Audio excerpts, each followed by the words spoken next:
guys, akkam jirtu nagaa keessan ani nagaa kooti galata waaqayyo fayyisa rawaa nu bitee dhufe xiqqoo surprise nu godhe wanta xiqqoo nu biteeti busy ta'ee dhiisee galee wantoota hin jedheeni waa fedha isaa bitatee galee nu bitee dhufe nan sobe anyways ishii kana biyya sin jirtu hin beektu naqaashin beeku dhugaa nyaachuu malee na nyaadhaan sitti bitee yeroo darbe sitti agarsiiseera viidiyoo irratti Firee shanja akkaataa birrii kudhanii jechuudha. Tamra kana xiqqoo hir'ina dhiigatiif bareedduudha. Ayiranii kaalshiyeem minaaminaan barbaachisa. Xiqqoo lafti naammaruu jammare. Duraan illee waan itti hin dhaga'amne yeroo hunda'u yaa'u hir'inni dhiigaa natti na mudatee ture. Yeroo sana qoricha bakka dhiiga bituun hin jiru amma. Namaa kennuun qoricha akka dhiigatti namaa kennamutu jira. Kan gulukoositti dabalame kaan immoo xaarmuuzii diimtuu tokko kan naa kennan illee jira. So tamiran barbaade asitti gizee tokko dhiyoo kana biteeni dhakaa bicha kan eenyu natti fidin dhugaa waaqa. Xaxarii namatti fida suni dhugaan isiniin jedha jechuudha. So kanallee naa bitee amma ta'e hin beeku ani gatiisaa. So saamukkaadha ammoo kana bitee waliso keessaa barbaadeen dhabee ani immoo finfinnee bahu akkamittan baamu lafa kaa'e guyyaa guutuu achi oluu qabdu finfinnee yoo baatan asii baatan jechuudha. Yaani dhaquuf galuun sa'aatii 5 waan agaddanii laala kanarra bakka isinitti lixa hamma inni halkan 11tti bahee hamma reefu dhufee jechuudha. Hamma reefu tokkotti dhufee dhugaa waaqa tokko ruubidhu waan ta'etti dhufe. So asii barbaadeen dhabee azazadheellee naaf fiddu jedhee infinnaa maal ta'ee maal naan jedhani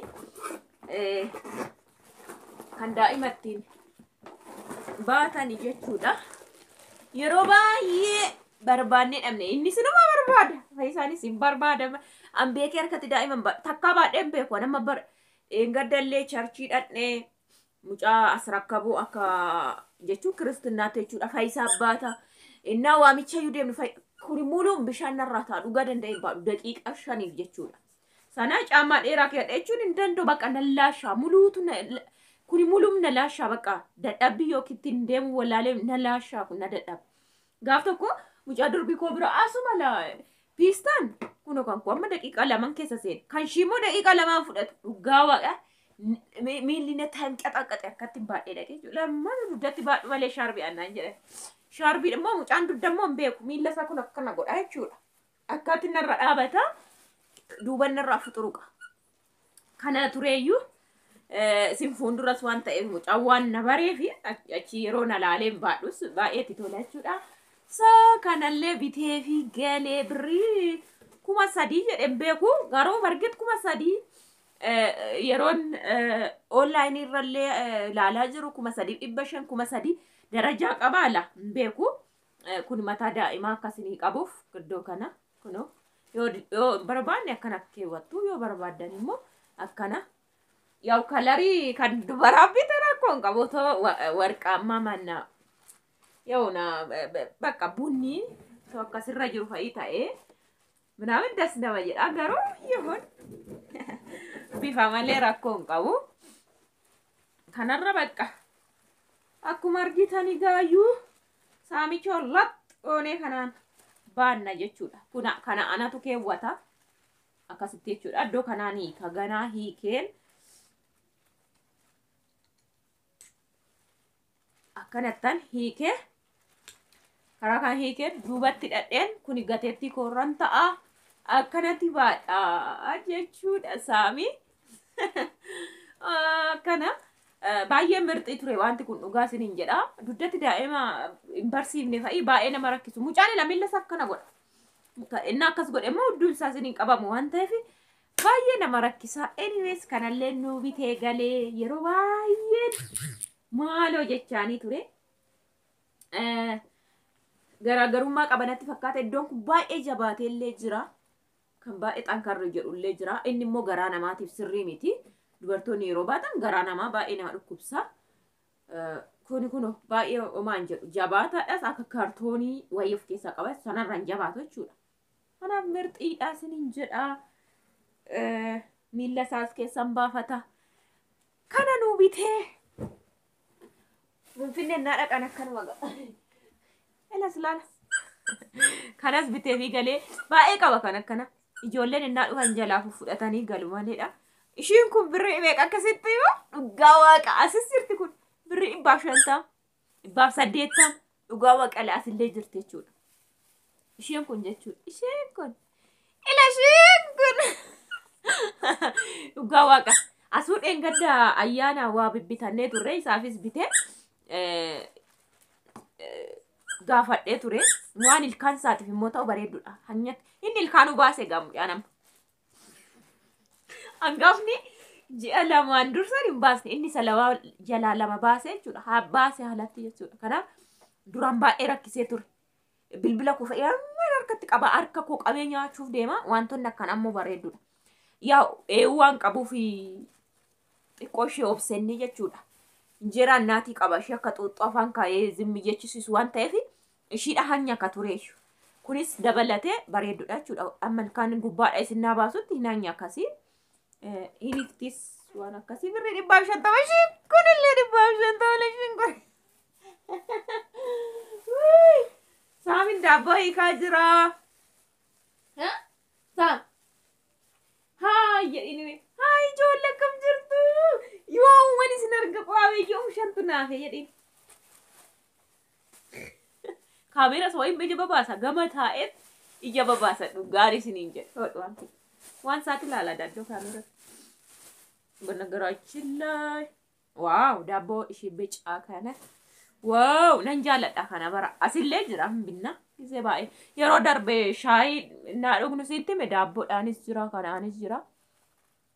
Kuni bannagaraachin laay hoo aseetanii yoona guyyaa 5 guyyaa 6 dhugaa waaqa. Ila saaqee sitti agarsiisu isaaf hoo ase ila kan bisbisse waaqa.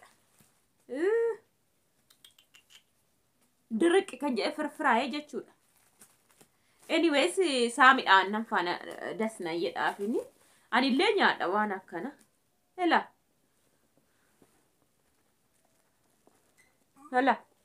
ela kan duraati jechuudha kana bara guyyaa 5 6 ture jechuudha. Yoona 5 6 ture.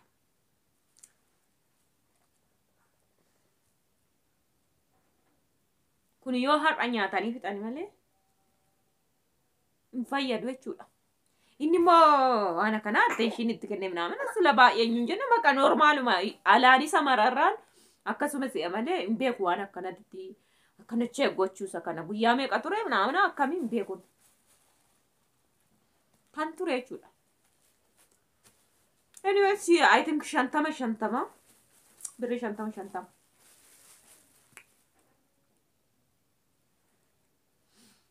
Anyways nyaatamee dhumamuu qaba malee kanarra taa'uu qabu hin fakkaata waan ta'eef. Akkasii tamra qaatan saaqetu nyaadhe laasiini. Kiiloon birrii 340 kiiloon tokko. Kuni gabaasiillee jira. So akkasiin isiniin jedhaa kanuu bitee galee fayyisaanii Finfinnee hoolee. Ani qoonkoon mana hoolee mi'a dhiqaa viidiyoo isinii godhee mala argitanii cubbuudhaan jedhinaan isinitti agarsiisuufan akkana godhe akka inni faraffaramu jechuudha. Wanti ho'aan hin faraffaramu akkanatti. Kun amma keessoon isaas akkanumatti faraffaramaa jiraan. Qoonfaree isinitti agarsiifne malee jechuudha. Kanaaf wanti tokkosiin tokko ho'aan tokko baay'ee wal qabataa bareedduu. Feestaaliin fa'i immoo yeroo taa'e laafadha jechuudha. Tokkollee irraan harca'u yoo tureedha malee. Feestaaliin fa'i wanti taa'u jechuudha. Amma fakkeenya kaaffee yoo ta'e feestaaliidhaan qaata taa'e waan ta'eef akkanan ta'u ture waan irraan darbeef waan ta'eef. Otoo waan ekisperdeet jedhanii irratti barreessaniiti yookiin wanta kana baay'ee nama miidha. Yeroo tokko mucayyoon tokko waan akkanatti agarsiifte TikTokidhaan yeroo akkanatti saaqxu isuma kana. Isuma kana akkatti yeroo isaatti akka maastikaatti keessa wal harkisaa. Maasiniin jedhu akkanatti wal harkisa. Akkanaa Biza irratti cheesy nadhu waliin harkisu adda adda isaan akkasitti wal harkisa keessisaa jechuudha. Maaliif inqulaalii wayii qabdi waan ta'eef kanaaf baay'ee rakkisaadha. Kun yaa'u har'a nyaannee hin fidhanan ilaala keessa isaa sirriitti booda Anamman saaqe. Kanaaf sinin jedhaa. Kana.